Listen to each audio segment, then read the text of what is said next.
ధనవంతులా కాదా, కూతురికి తినాగడవ ఉంటే చాలు అనుకుంటారే కానీ మనస్సు ఉన్నవాళ్ళా కాదా అని కూడా చూడాలి. తల్లిదండ్రులు కూతురికి పెళ్లి చేసే ముందు అని కళ్యాణి తన పెళ్ళైన ఈ 30 ఏళ్లలో అనుకోని రోజు లేదు. ధనమదం తప్ప సాటి మనిషి అన్న కనికరం లేని మనిషి తన భర్త జగన్. ఊరి రాజకీయాల్లో పెద్ద తలకాయ అతను. కూతురు స్వప్న ఊరి బడిపంతులు మహేష్ని ప్రేమిస్తోంది. జగన్కి ఈ విషయం చూచాయిగా తెలియగానే మహేష్కి చాలా దూరంగా ఉన్న వేరే ఊరికి బదిలీ చేయించేశాడు జగన్. మహేష్ని సిటీలో ఒకసారి ఎవరికీ తెలియకుండా కలిసింది స్వప్న. స్వప్న అనుకుంది ఎవరికీ తెలియదు అని. కానీ జగన్ డేగకళ్ళ నుంచి తప్పించుకోలేకపోయింది స్వప్న. మహేష్ని కలిసి స్వప్న వెళ్ళిన కాసేపటికి మహేష్ని ఓ మినీ ట్రక్ స్పీడ్గా వచ్చి మహేష్ని కొట్టేయబోయింది. చివరి నిమిషంలో మహేష్ ట్రక్కు తాకబోతుండగా పక్కకు కొంచెం జరిగాడు అప్రయత్నంగా. అందువల్ల మహేష్ని తాకుతూ అతి స్పీడుగా ట్రక్కు ముందుకు పోయింది. మొహం అంతా రాజుకుపోయింది. పక్కనే ఉన్న ఫుట్పాత్ మీద బలంగా పడడం వలన పక్కటెముకలు విరిగిపోయాయి. చాలా నొప్పి. కాకపోతే ట్రక్కు టైర్ల కింద పడి నుజ్జైపోకుండా బతికిపోయాడు. హాస్పిటల్లో చేర్పించాక మహేష్ ఫ్రెండ్స్ స్వప్నకి విషయం చెప్పారు. మామూలుగా యాక్సిడెంట్ అనుకుంది. మహేష్ని కలవడానికి బయలుదేరింది. జగన్ స్వప్నని అడ్డుకున్నాడు. ఈసారికి బతికి బట్టగట్టాడు. నువ్వు మళ్ళీ వాడిని చూసినా కలిసినా మాట్లాడినా ప్రాణాలతో మిగలడు అని తన అసలు రూపం కూతురి ముందు బయటపెట్టాడు జగన్. తండ్రి వికృత మనస్తత్వం తెలిసి స్వప్నకి భయం వేసింది, వణుకుపోయింది. ఏ తండ్రి కూతురి ప్రేమను ఒప్పుకోడని తెలుసు. కానీ మనిషిని చంపించేంత దుర్మార్గుడు తన తండ్రి అని తెలిసి స్వప్నకి భయము, బాధ వేశాయి. కళ్యాణికి మాత్రం భర్త దుష్టబుద్ధి ఎప్పటినుంచో పరిచయమే కనుక ఎక్కువగా ఆశ్చర్యపోలేదు. కానీ అతని మీద అసహ్యం ఇంకా ఎక్కువయింది. కూతురికి చెప్పింది కళ్యాణి, ముందు నీ చదువు పూర్తి చేసుకోమ్మా, ప్రేమ సంగతి తర్వాత చూద్దాం అని. స్వప్న తల్లిని అడిగింది, నీకు నా ప్రేమ అభ్యంతకరం కాదా అని. మీ నాన్నకి ఇష్టం లేదు అని నీకు తెలుస్తుంది కదా, మరి నీ ప్రేమను వదిలేస్తావా అని అడిగింది కళ్యాణి. కష్టం అమ్మా, మహేష్తో నా జీవితం బాగుంటుంది అంది స్వప్న. మరి అలాంటప్పుడు నా అభ్యంతరమా నాన్న అభ్యంతరమో నీకు లెక్కలేనప్పుడు ఎందుకు అడుగుతావు? మాకు ఇష్టమో కాదో తెలుసుకొని నువ్వేమీ చెయ్యగలవు అంది కళ్యాణి. నీకు ఇష్టం లేదంటే నేను మహేష్ గురించి ఆలోచించను. కానీ నా మనసుకి చాలా పెద్ద దెబ్బ తగులుతుంది అమ్మా. నేను మహేష్ని మర్చిపోవాలంటే నాకు చాలా కష్టం అమ్మా అని స్వప్న ఏడుస్తూ చెప్పి బాధపడుతోంది. కళ్యాణి చెప్పింది స్వప్నని దగ్గరికి తీసుకుంటూ, మీ నాన్న తెచ్చే సంబంధాలలో అబ్బాయిలు మీ నాన్నలాగే మూర్ఖంగానే ఉంటారేమో. కాబట్టి నేను కొన్ని రోజులాగి మహేష్ గురించి అన్ని వివరాలు తెలుసుకుంటాను. అన్ని వివరాలు బాగా కనుక్కుంటాను. మీ నాన్నకి తెలియకుండా చెయ్యాలంటే అది నాకు చాలా కష్టమైన పనే కదా, చాలా సమయం పడుతుంది. అందుకని నువ్వు తొందరపడకుండా కేవలం చదువు మీద మాత్రమే ధ్యాస పెట్టు. నేను మహేష్ గురించి కనుక్కునే ప్రయత్నం చేస్తాను అంది కళ్యాణి. సరే అని బుద్ధిగా తలూపింది స్వప్న. భర్త ఒక ధనవంతుల సంబంధం తెచ్చాడు. వారిది 4 గోళ్ల అవతల ఊరు. వారికి ఊరిలో 3 కోళ్ల ఫారాలు ఉన్నాయి. సిటీలో బంగారం షాపు కూడా ఉంది. అబ్బాయి డిగ్రీ చదివి జ్యువెలరీ షాపు చూసుకుంటాడు. పేరు కోటేశ్వర్. ఇహ వాళ్ళ తాహతకు చూసి జగన్ పూనకం వచ్చిన వాడిలా అంత డబ్బున్నోళ్ల సంబంధం ఎలా అయినా తన కూతురికి ఖాయం చేసుకోవాలి అని చాలా ఆశగా ఉన్నాడు. డిగ్రీ చివరి సంవత్సరం చదువుతున్న కూతురికి పెళ్లి చూపులు సిద్ధం చేశాడు. కళ్యాణి, స్వప్న ఇద్దరూ ఇప్పుడే పెళ్లి చూపులు వద్దు అన్నారు. జగన్ వినే రకం అస్సలు కాదు కదా. మొండిగా ఈ ఆదివారమే వాళ్ళు వచ్చి తీరుతారు. స్వప్న తయారయ్యి వారి ముందు కూర్చోవలసిందే అన్నాడు. పెళ్లి చూపులకు కోటేశ్వర్, అనురాధ, అప్పల్రాజు వారి బంధుజనం వచ్చారు. స్వప్నకి పట్టుచీర కట్టి నగలు పెట్టి సిద్ధం చేసింది కళ్యాణి. అనురాధ లోపలికి గదిలోకి వచ్చి స్వప్నని చూసి, అయ్యో నగలు ఇవేనా మీ పిల్లకున్నవి అని సాగదీస్తూ మాట్లాడి, ఓ దీపా నా బ్యాగు ఇటు తేవే అని హాల్లోకి ఓ కేకేసింది. సదరు దీప ఓ బ్యాగ్ తెచ్చిచ్చింది. బ్యాగ్లోంచి భారీగా ఉన్న వడ్డాణం, పొడుగు పొడుగ్గా ఉన్న లావు గొలుసులు అన్నీ తీసి కళ్యాణికి ఇచ్చి స్వప్నకి పెట్టమంది. స్వప్నకి నచ్చలేదు ఆవిడ అతిశయం. కళ్యాణికి కూడా కష్టంగానూ చిరాకుగానూ అనిపించింది అనురాధ వైఖరి. అయినా బయటపడకుండా మర్యాదగానే, ఇప్పుడే ఇవన్నీ ఎందుకండి, ముందు పిల్లలు ఒకళ్ళనొకళ్ళని చూసుకోనివ్వండి, తరువాత చూద్దాం ఈ విషయాలన్నీ. అనురాధ వెంటనే, పిల్లలదేముంది, పిల్ల బానే ఉంది నాకు, ఇంకా పిల్లల ఇష్టాలతో పనేమీ లేదు. మాకు బోలెడు డబ్బుంది, మీ పిల్లకు అందముంది. మా బంగారంతో మీ పిల్లను నింపేస్తే మా ఫ్యామిలీ ఫోటోలో నిండుగా ఉంటుంది మీ అమ్మాయి. అందమైన కోడల్ని తెచ్చుకున్నామని అందరూ మమ్మల్ని మెచ్చుకుంటారు అంది ఏకోముఖంగా, తన నిర్ణయాన్ని శాసనంగా వినిపించేస్తూ. స్వప్న చాలా ఇబ్బందిగా, చాలా విముఖతగా తల్లివైపు చూసింది. ఏమిటమ్మా ఇదంతా అన్నట్లుగా. కళ్యాణి కూడా తనకు ఇదంతా నచ్చట్లేదు అన్నట్లే చూసింది స్వప్న వైపు. జగన్ వచ్చి, ఏమే, కూతురికి ఆ నగలన్నీ పెట్టి హాల్లోకి తీసుకురా అని భార్యకు ఆర్డర్ వేసేసి, పద చిల్లమ్మ, బావగారు మనం ఆ పొలం విషయం మాట్లాడుకుందాము అని చెబుతూ అనురాధని తీసుకెళ్ళాడు. స్వప్న, ఈ ఒక్కరోజు భరించు, త్వరలోనే నేను నిన్ను గట్టెక్కిస్తాను అంది భరోసాగా కళ్యాణి. ఆ రోజంతా చిరాకైన రోజు. ఇన్నేళ్లలో కళ్యాణి భరించిందీ లేదు. స్వప్నకైతే తన మీద పిడుగులు పడుతున్నట్టుగా చాలా భయపడిపోయింది. భవిష్యత్తు చాలా కష్టాల కొలిమిలా కంటి ముందు కనిపిస్తుంది స్వప్నకి. జగన్ కళ్యాణిని, స్వప్నని రెండు బలిపశువుల్లా చూశాడే తప్ప మనసున్న మనుషులుగా అస్సలు జమ కట్టలేదు. అసలు ముందు అతనికే మనసన్నది లేదు. అతనికున్నది కేవలం మెదడు మాత్రమే, ధనం తాలూకు లెక్కలు వేసుకోగల జ్ఞానం మాత్రమే. మహేష్ గురించి అన్నీ తెలుసుకుంది కళ్యాణి. అతను ఒక అనాథ. కొందరు దయామయుల సాయంతో బాగా చదువుకున్నాడు. తనలాంటి అనాథ పిల్లలకు తనకున్నంతలో సాయం చేస్తాడు. కాలేజీలో చేరాడు, ఇన్స్టిట్యూషన్లో ట్యూషన్స్ చెబుతున్నాడు. ఎక్కడున్నా అతని చదువు అతనికి తిండి పెట్టగలదు. మనిషి మంచివాడే. కళ్యాణికి అనిపించింది మహేష్ స్వప్నకి మంచి తోడు కాగలడు అని. తన పుట్టింటి నుంచి తనతో పాటు వచ్చిన నమ్మకస్తులైన పనివారు రాధమ్మ, పైడితల్లి, వాళ్ళ అబ్బాయి చెన్నకేశవులు, వారి ముగ్గురి సాయంతో పకడ్బందీగా ప్లాన్ వేసింది. స్వప్న డిగ్రీ పరీక్షలు పూర్తి కాగానే 4 రోజుల తరువాత అర్ధరాత్రికి తెల్లవారుజాముకి మధ్య 3ంటికి చెన్నకేశవులు ఊరి చెరువు దగ్గర టాటా ఇండికా కారులో సిద్ధంగా ఉన్నాడు. పైడితల్లి, రాధమ్మ సామానంతా పట్టుకుని సిద్ధంగా ఉన్నారు. కళ్యాణి, స్వప్న నెమ్మదిగా తమ గదుల్లోంచి బయటికి వచ్చారు. ఆ రాత్రి భర్త అనుచరులకు మత్తుమందు కలిపి ఉంచిన పెరుగును వడ్డించింది. భోజనంలో కళ్యాణి. అందరూ మత్తు నిద్రలో ఉన్నారు. తమ ఇంటి ముందున్న పెద్ద కుక్క కళ్యాణిని చూసి గమ్మున మళ్ళీ పడుకుండిపోయింది.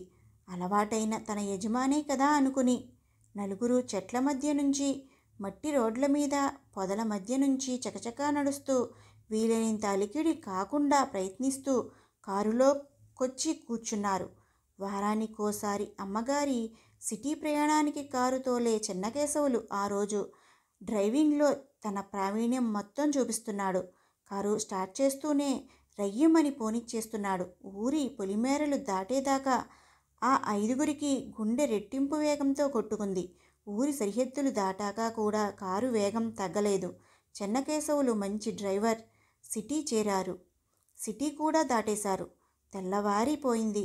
ఉదయం 5ంటికి వారి ఊరు దాటి 150 కిలోమీటర్ల దూరానికి వచ్చేశారు. అందరికీ తెలియని భయం, ఉద్వేగం.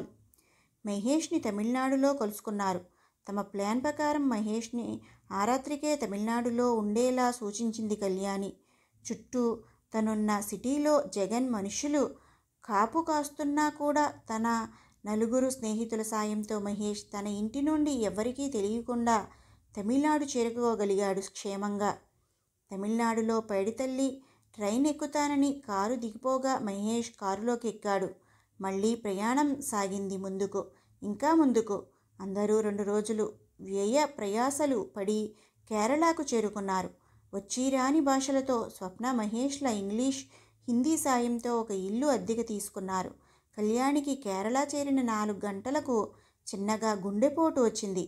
ఇన్నేళ్ళు భర్త వలన పడిన పైకి కనిపడని పైకి కనిపించనివ్వని ఎన్నో చిత్రహింసలు పడిన కళ్యాణి ఈరోజు తన కూతురి మంచి భవిష్యత్తు కోసం ఇంత పెద్ద సాహస కార్యం చేసింది.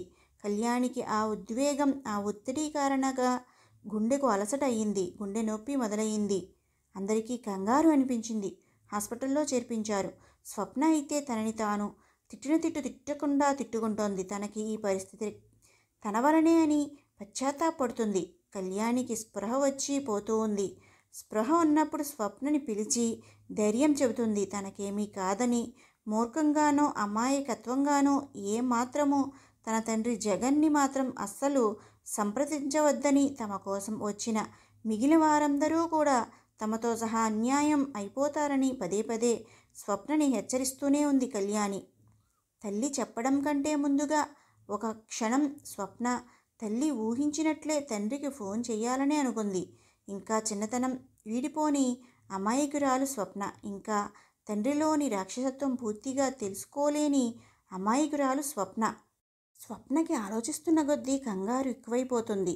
తల్లి ఇలా ఐసీయూలో అనారోగ్యంతో పడి ఉండడం, అటు తండ్రి తమ ఊరిలో ఎలాంటి పరిస్థితి ఎదుర్కొంటున్నాడో, లేదా తమని కనిపెట్టడానికి తన పరపతి ఉపయోగించి ఏమి ఆలోచనలు చేస్తున్నాడో, అసలు అమ్మ భవిష్యత్తు ఏమిటి, తన ముందు జీవితం ఎలా ఉండబోతుంది, రకరకాల అనుమానాలతో ప్రశ్నలతో స్వప్న మనసు పాడైపోయింది.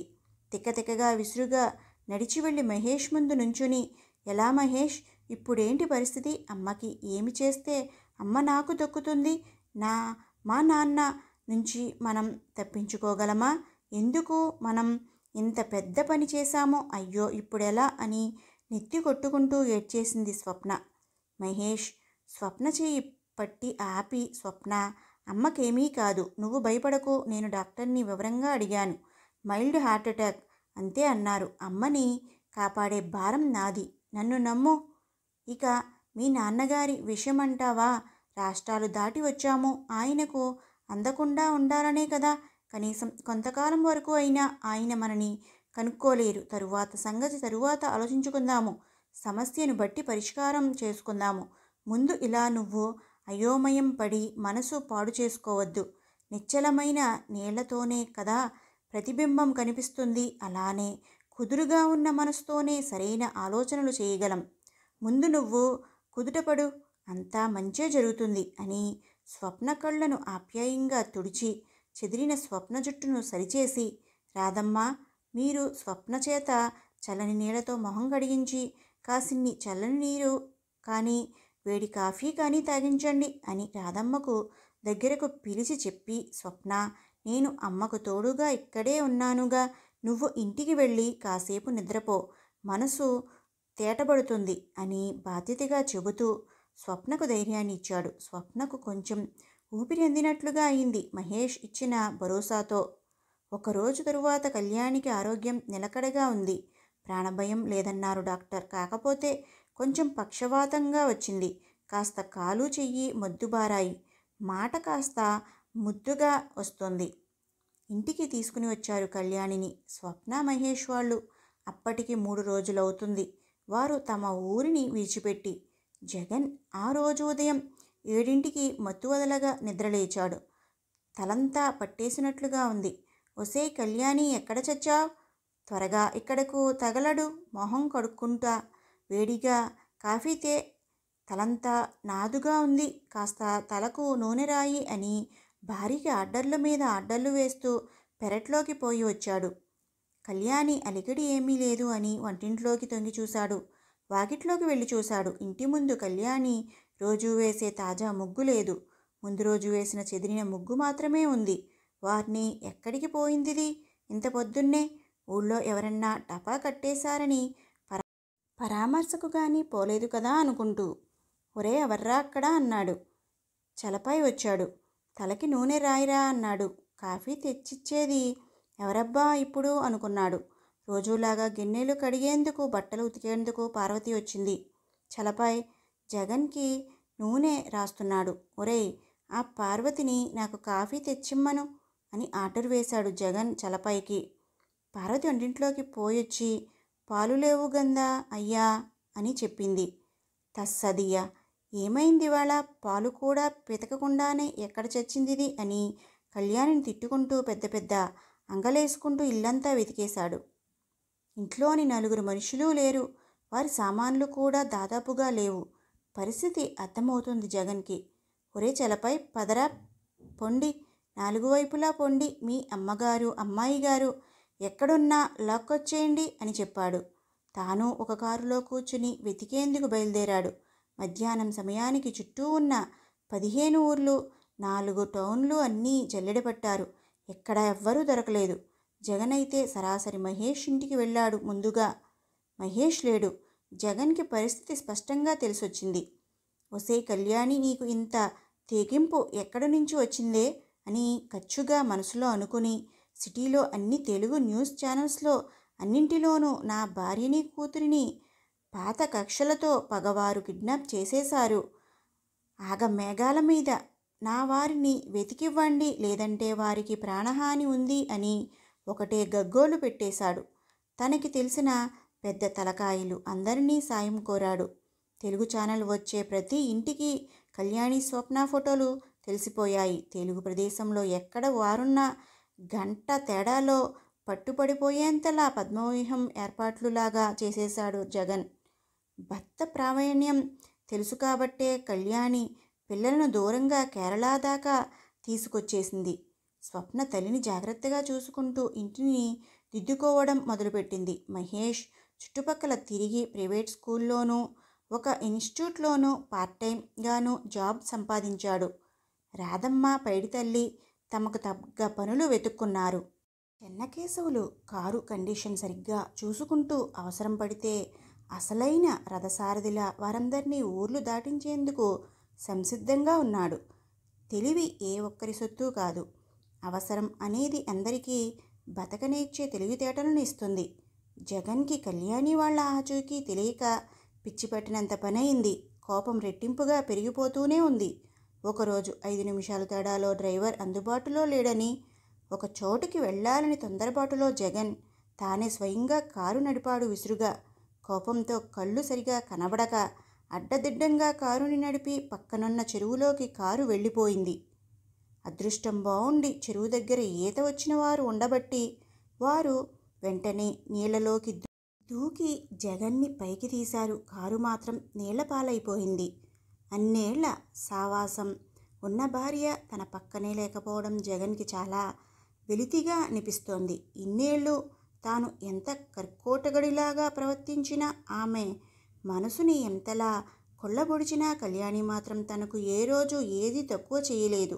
తనకు ఏ సమయానికి ఏవి కావాలో తాను చెప్పకపోయినా అమర్చిపెట్టేది. ఈరోజు తాను నా దగ్గర లేకపోతే అమ్మ పట్టించుకోని పసిగుడ్డు పరిస్థితిలా అయిపోయింది తన గతి అని జగన్కి పదే పదే అనిపిస్తోంది.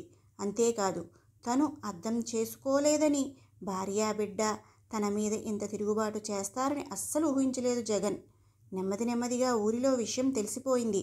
ఊరి వాళ్ళు ముందు అమ్మో, ఆడవాళ్లకు ఇంత ధైర్యం ఎక్కడి నుంచి వచ్చింది అనుకున్నారు. తరువాత అనుకున్నారు, అంతేలే, ఎంత పిల్లైనా గదిలో బంధించి కొడితే పులై ఎదురు తిరగదా అని కళ్యాణి మీదే సానుభూతి చూపించారు. వారందరికీ స్వప్న మహేష్ ప్రేమ వ్యవహారం అయితే తెలియదు. జగన్ తన సిటీ స్నేహితుల సలహా మేరకు స్టేషన్ స్థాయిలో కూడా ఛానల్స్లో తన భార్యాబిడ్డ కిడ్నాప్ అయినట్లుగా బ్రేకింగ్ న్యూస్ వేయించాడు. వరుసగా 4 రోజుల న్యూస్ విరివిగా వేయించాడు. కేరళ వెళ్ళిన 10 రోజులకే కళ్యాణి స్వప్నకి మహేష్ చేత ఒక పెద్ద గుడిలో తాళిని కట్టించింది. దండలు మార్పించింది. కాలికి మెట్టెలు పెట్టించింది. మహేష్కి ముందుగానే సిద్ధంగా తెచ్చిపెట్టుకున్న ఉంగరం గొలుసు ఇప్పించింది స్వప్న చేత. అన్నీ చెన్నకేశవుల చేత ఫోటోలు వీడియోలు తీయించింది. పిల్లలు ఇద్దరికీ అక్షింతలు వేసి మనసారా ఆశీర్వదించింది. అప్పటి వరకు 2 జడలు లంగావోణిలో ఉండే స్వప్న ఆ రోజు తర్వాత చీర కట్టుకుని ఒక్క జడ వేసుకుని పెద్ద బొట్టు సింధూరం పెట్టుకుంటే కళ్యాణికి తనకే తన కూతురు కొత్తగా కనిపిస్తోంది. కళ్యాణి ఎప్పుడో తప్ప తన అనారోగ్యం వలన ఎక్కువగా బయట తిరగదు. అందుకే బయట జనాలకు టీవీ న్యూస్లో కళ్యాణి స్వప్నల ఫోటోలు చూసినా తీరిగ్గా బయట కళ్యాణి వాళ్ళని పోల్చుకోవడం అంత సులువైతే కాలేదు. అది ఒక రకంగా కళ్యాణికి స్వప్న వాళ్ళకి కలిసొచ్చింది. కేరళలో కళ్యాణి వాళ్ళు, ఊరిలో జగన్ వాళ్ళు అలా అలా కాలం గడిపేస్తున్నారు. జగన్ పట్టుదల వదిలే మనిషి అయితే కాదు. ఆ విషయం కళ్యాణికి కూడా బాగా తెలుసు. కాబట్టి ఎవరి ప్రయత్నాల్లో వారు, ఎవరి జాగ్రత్తల్లో వారు ఉన్నారు వారిద్దరూ. ఒకరోజు జగన్ శ్యామల అనే 30 ఏళ్ల అమ్మాయిని పెళ్లి చేసుకుని ఇంటికి తెచ్చుకున్నాడు. ఈసారి భార్య అనబడే శ్యామలకు న్యాయమైతే ఎంత చేస్తున్నాడో లేదో గాని దౌర్జన్యం మాత్రం చేయదలుచుకోలేదు. ఇప్పటికే పిల్ల దొరకడం కష్టమైంది. ఈ భార్య కూడా వెళ్ళిపోతే ఇంకా ముసలి వయసు వచ్చేస్తుంది. అప్పుడు అసలు పిల్లను ఇవ్వరు అనుకుని కొంచెం జాగ్రత్తగానే మసులుకుంటున్నాడు. జగన్ శ్యామలతో పైపైన మాత్రం కాస్త అహంకారం చూపించకుండా మాత్రం ఉండలేడు. మనసులో తన భయాలు, అభద్రతలు తనకి ఎన్ని ఉన్నా సరే. స్వప్న ఇంటిని తల్లిని చూసుకుంటూ ఇంట్లోనే హ్యాండ్మేడ్ జ్యువెలరీ తయారు చేస్తుంది. మహేష్ సార్గా వారుంటున్న ఊరిలో బాగా పేరు తెచ్చుకుంటున్నాడు. స్వప్నకి 2 ఏళ్లకి నిండైన ఆడపిల్ల పుట్టింది. చందన అని పేరు పెట్టి కళ్యాణి అయినంతలో నామకరణం, అన్నప్రాసనలు చేసింది మనవరాలికి. మరో 4 ఏళ్లకి మనవడు కూడా పుట్టాడు. తనకిష్టమైన దేవుడు శివుడి పేరు కలిసొచ్చేలా మనవడికి జతిన్ అని పేరు పెట్టింది కళ్యాణి. తండ్రి పేరు జగన్ కూడా కలిసేలానో దేవుడి పేరులానో తల్లి ఈ పేరును సూచించింది అనిపించింది స్వప్నకి. తల్లి వైపు చూసింది. కళ్యాణి చీరకొంగుతో కళ్ళు ఒత్తుకుంటుంది. నాన్న గుర్తొచ్చారు ఇద్దరికి. ఎంత మొరటోడు అయినా చాలా ఏళ్ల అనుబంధం వారికి జగన్తో. స్వప్న చిన్నగా లేచి వచ్చి కుర్చీలో కూర్చుని ఉన్న తల్లిని తలని ఆప్యాయంగానూ ఊరడించినట్టుగానూ తన గుండెలకు హత్తుకుంది స్వప్న. కళ్యాణి తన గుండె బరువెక్కగా ఏడుస్తుంది నిశ్శబ్దంగా స్వప్నను దగ్గరగా తీసుకుని. తల్లి మనసులోని ఆలోచన అర్థమైంది స్వప్నకి. ఏమ్మా, నాన్న గుర్తొచ్చారా అడిగింది స్వప్న. అవునమ్మా, నీ జీవితాన్ని అందంగా తీర్చిదిద్దాలనుకున్నాను. అందుకే ఆయనకు దూరంగా రావడం అవసరం అనిపించింది. కానీ పెరుగుతున్న వయసులు మావి. ఆయనకు నా అవసరం ఉన్నప్పుడే ఆయనను ఒంటరివాడిని చేసేశానేమో అనిపిస్తుంది అప్పుడప్పుడు అంది కళ్యాణి మనసు విప్పి మాట్లాడుతూ. మహేష్ కూడా దూరం నుంచే కళ్ళతో ఊరడిస్తున్నాడు కళ్యాణిని. ఊరుకోమ్మా, బాధపడకు అన్నట్లుగా. చందన, జతిన్, స్వప్న, మహేష్ ఒక అందమైన కుటుంబం కళ్ళ ముందు ఉండగా వారిని నిండుగా చూసుకుంటూ కళ్యాణి, భగవంతుడా, నా బిడ్డలు నలుగురు ఎప్పుడూ సంతోషంగా ఉండాలి అని దేవుణ్ణి వేడుకుంది. శ్యామల నిరుపేద కుటుంబం నుంచి వచ్చి ధనవంతుని ఇంట్లో భార్య స్థానానికి వచ్చి పడింది. నోటి నిండా తిండి, సకల సౌకర్యాలు, పనివాళ్ళు. ఇహ శ్యామలకి అడ్డే లేదు. ఆడింది ఆట, పాడింది పాట.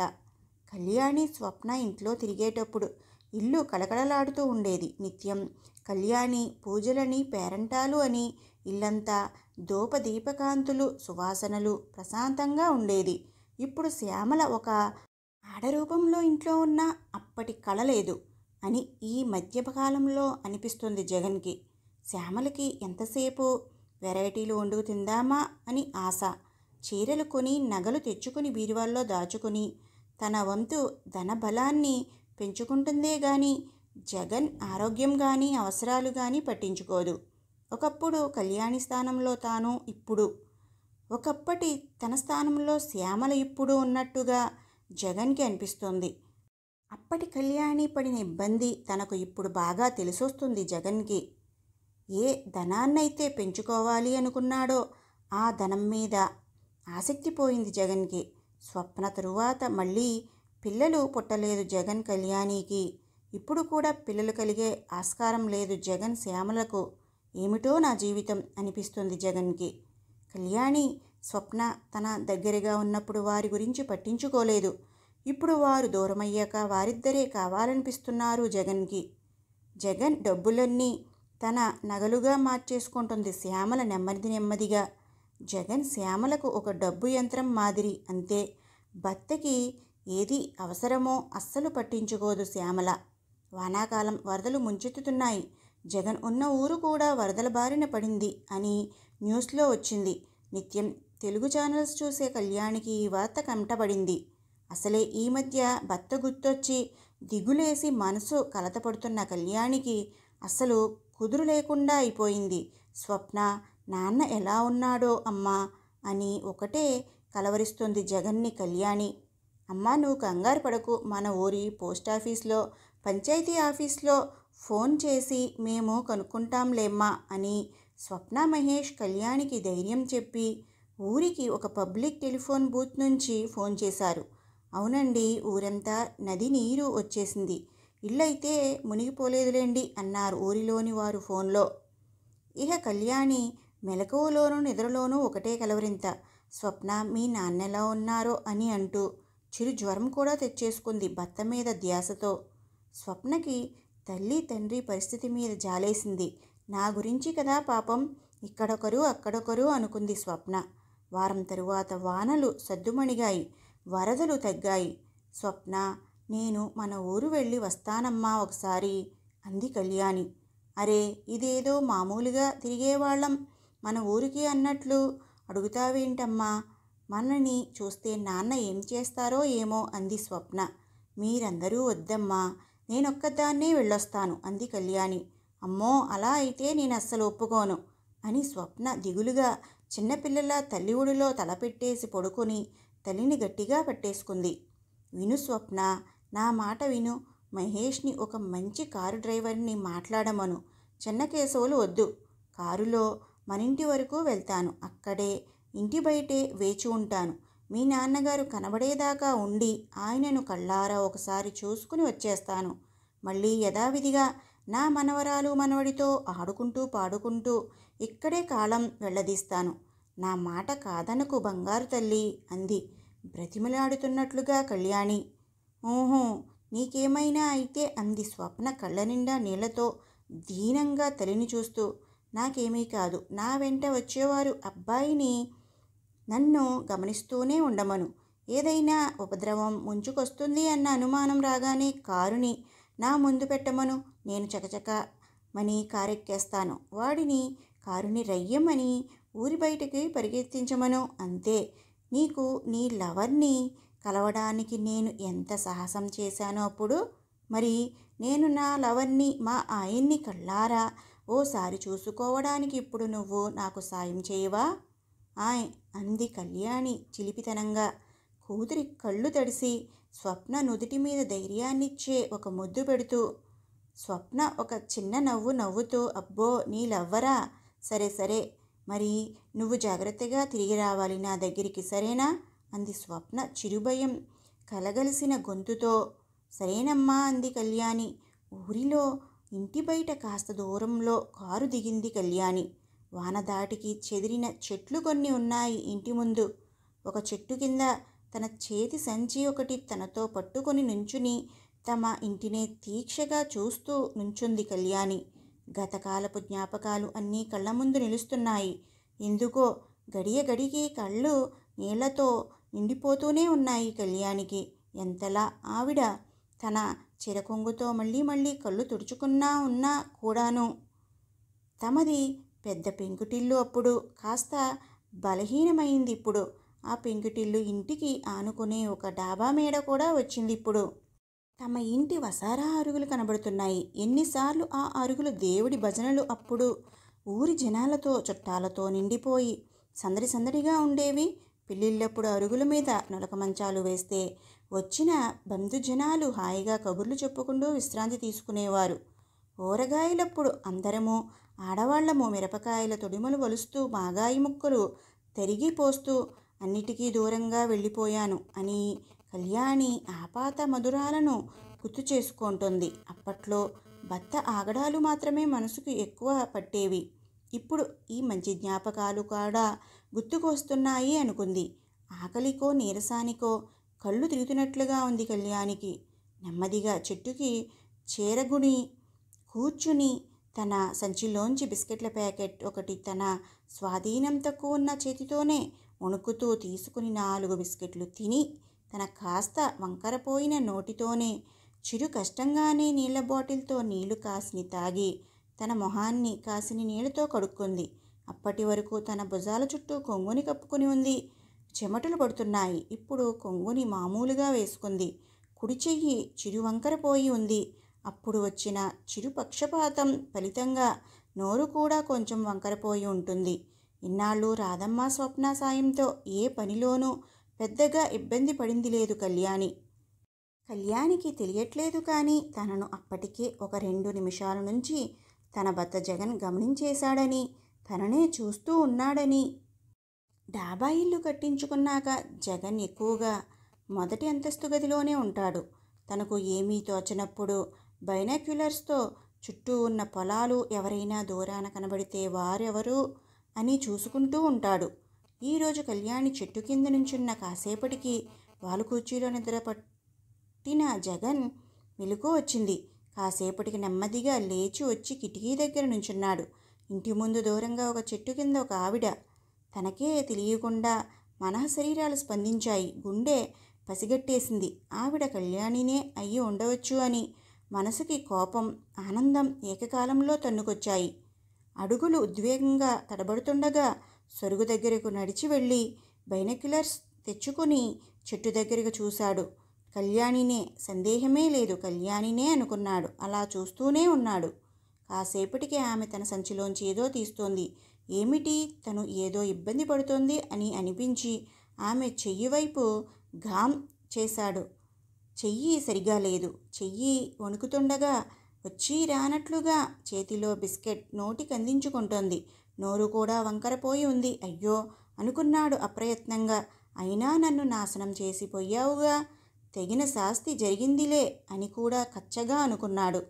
చెయ్యి నోరు సరిగా లేవు కానీ మనిషి మాత్రం మరింత నిండుగా తయారైంది. తన దగ్గర ఉన్నప్పుడు మనశ్శాంతిగా ఒక పూట కూడా తిండి తినేది కాదు అని జగన్కి అనిపించింది. కొత్త తొడుక్కుని భుజాన కండువా వేసుకుని చెప్పులు వేసుకుని గొడుగు తీసుకుని డాబా మెట్లు దిగాడు. ఇంటి నుంచి చెట్టు వైపు వెళ్ళడం మొదలుపెట్టాడు. కళ్యాణికి ఇంటి నుంచి జగన్ వస్తున్నాడని అర్థమైంది. చీర కొంగును తల మీద నుంచి లాక్కుని మొహంలో కళ్ళు, సగం ముక్కు తప్ప ఏమీ కనబడకుండా కప్పేసుకుంది. దీక్షగా భర్తను కళ్ళారా చూసుకుంటోంది. దూరంగా మరో చెట్టు చాటున కారు డ్రైవర్ చాలా శ్రద్ధగా కళ్యాణిని జగన్ని గమనిస్తున్నాడు. ఏదమ్మా అవసరం వస్తే వెంటనే అప్రమత్తం అయ్యేందుకు సిద్ధంగా ఉన్నాడతను. జగన్ 2 అడుగులు దూరంలో మాత్రమే ఉన్నాడు. కళ్యాణికి భయం, అయోమయాలతో ఒళ్ళంతా చెమటలు పట్టేస్తున్నాయి. గుండె వేగం ఇటు కళ్యాణికి అటు జగన్కి ఇద్దరికీ పెరిగిపోయింది. కళ్యాణికి దగ్గరగా వచ్చాడు జగన్. వస్తూనే బుద్ధి లేదుటే, నన్ను సర్వనాశనం చేసిపోయావు, నువ్వేమి భార్యవే, దొంగమహందానా అనేశాడు కచ్చగా.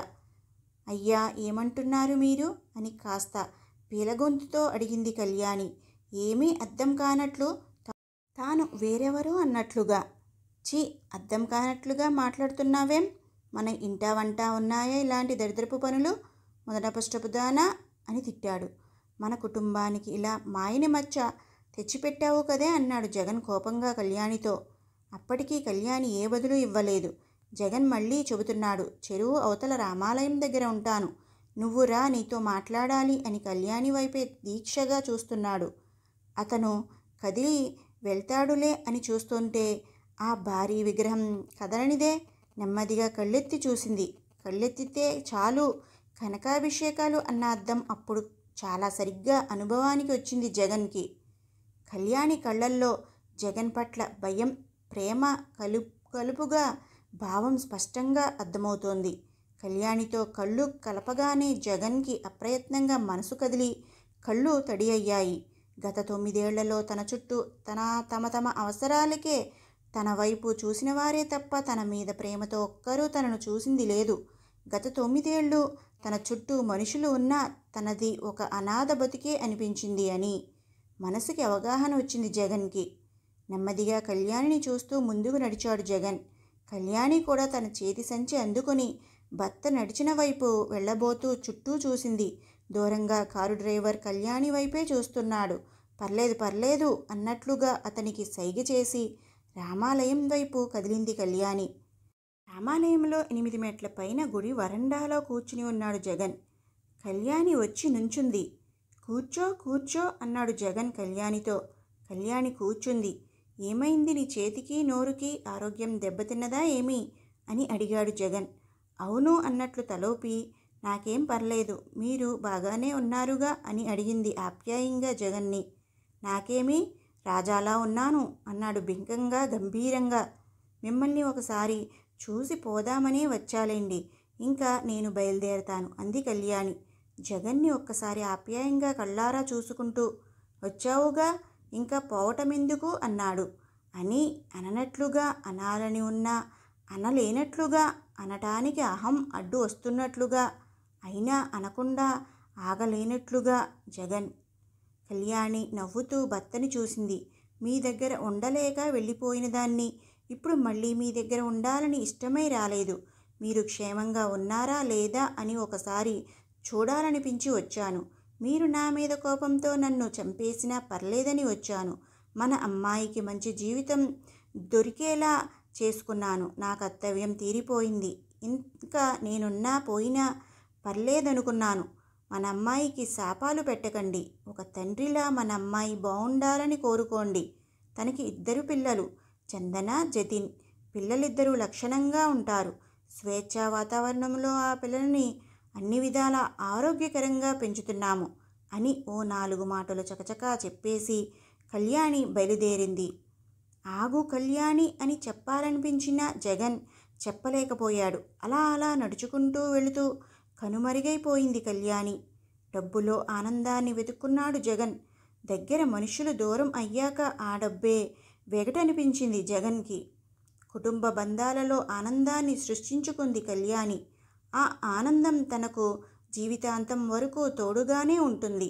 కూతురికి ఆనందం అందించి ఆమె ఆనందంలో తన ప్రశాంతతను ఒడిసిగట్టు పెట్టుకుంది కళ్యాణి.